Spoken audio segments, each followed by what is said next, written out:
Hello everyone, magic ഫ്ലേവേഴ്സിൻ്റെ പുതിയൊരു വീഡിയോയിലേക്ക് എല്ലാവർക്കും സ്വാഗതം. നമ്മൾ പലതരം ലഡു ഒക്കെ കഴിച്ചിട്ടുണ്ട്.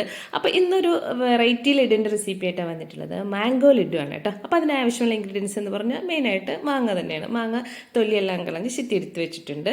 പിന്നെ ഡെസിക്കേറ്റഡ് കോക്കനട്ട്, കടലമാവ്, മിൽക്ക് മെയ്ഡ്, ഏലക്ക പൗഡർ, ഇത്രയേ ഉള്ളൂ നമുക്ക് ആവശ്യമായിട്ടുള്ള സാധനങ്ങൾ. അപ്പോൾ മാങ്ങ ഒരു 3 എടുത്തിട്ടുണ്ട്. അത് നന്നായിട്ട് മിക്സിയിലടിച്ച്, വെള്ളം ചേർക്കാതെ മിക്സിയിലടിച്ച് പൾപ്പാക്കി വെക്കുക. പിന്നെ ഒരു പാൻ അടുപ്പത്തേക്ക് വെക്കുന്നു. ഒരു ബൗള് നമ്മളുടെ കടലമാവ് ചേർക്കുന്നുണ്ട്, ഒരു ബൗള് ഡെസിക്കേറ്റഡ് കോക്കനട്ടും. അപ്പോൾ ഞാൻ 3 മാങ്ങയ്ക്കാണ് ഈ അളവ് പറഞ്ഞിട്ടുള്ളത്. കൂടുതലോ കുറവനുസരിച്ച് വ്യത്യാസപ്പെടുത്താം. പിന്നെ കടലമാവിൻ്റെ പച്ചക്കുത്ത് പോകുന്നവരെ നന്നായിട്ട് ചെറുതീയിൽ നന്നായിട്ട് ചൂടാക്കി എടുക്കുക കേട്ടോ.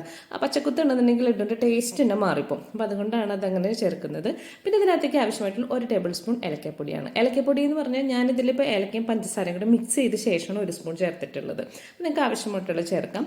പിന്നെ ഇത് ചൂടാവും തോറും കുറേശ്ശെ നമുക്ക് നെയ്യ് ചേർത്ത് കൊടുക്കണം കേട്ടോ. നെയ്യ് എത്രത്തോളം ചേർത്താലും ടേസ്റ്റാണ്. അപ്പോൾ ഞാനൊരു 3-4 വട്ടം നെയ്യ് ചേർത്ത് കൊടുത്തു.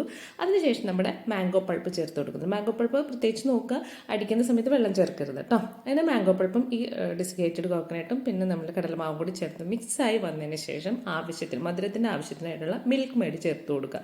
മിൽക്ക് മെയ്ഡ് ചേർത്ത് ഒരു ഇച്ചിരി ഫുഡ് കളറും കൂടി ചേർത്തിട്ടുണ്ട് കേട്ടോ. ആ ഒരു ഭംഗി വേണമല്ലോ, ഫുഡിന് കാണുമ്പോൾ തന്നെ ഒരു ഭംഗി വേണം. അതിന് വേണ്ടിയിട്ടാണ് ഇച്ചിരി ഫുഡ് കളർ, തികച്ചും ഓപ്ഷനിലാണ്.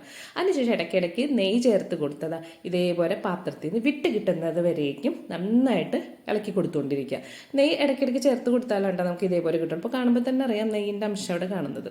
ഇങ്ങനെ ആയി കഴിഞ്ഞപ്പോൾ നമുക്ക് സ്റ്റൗ ഓഫ് ചെയ്ത ശേഷം ചൂടാറാനായിട്ട് വെക്കാം. ചൂടാറി കഴിഞ്ഞപ്പോൾ ഇതേപോലെ ബൗള് രൂപത്തിൽ ഉരുട്ടിയെടുത്ത ശേഷം നല്ല ഡെസിക്കേറ്റഡ് കോക്കനട്ടിൽ ഒന്നും കൂടി മുക്കുക. നല്ല ഭംഗിക്ക് വേണ്ടിയിട്ടാണ് കേട്ടോ.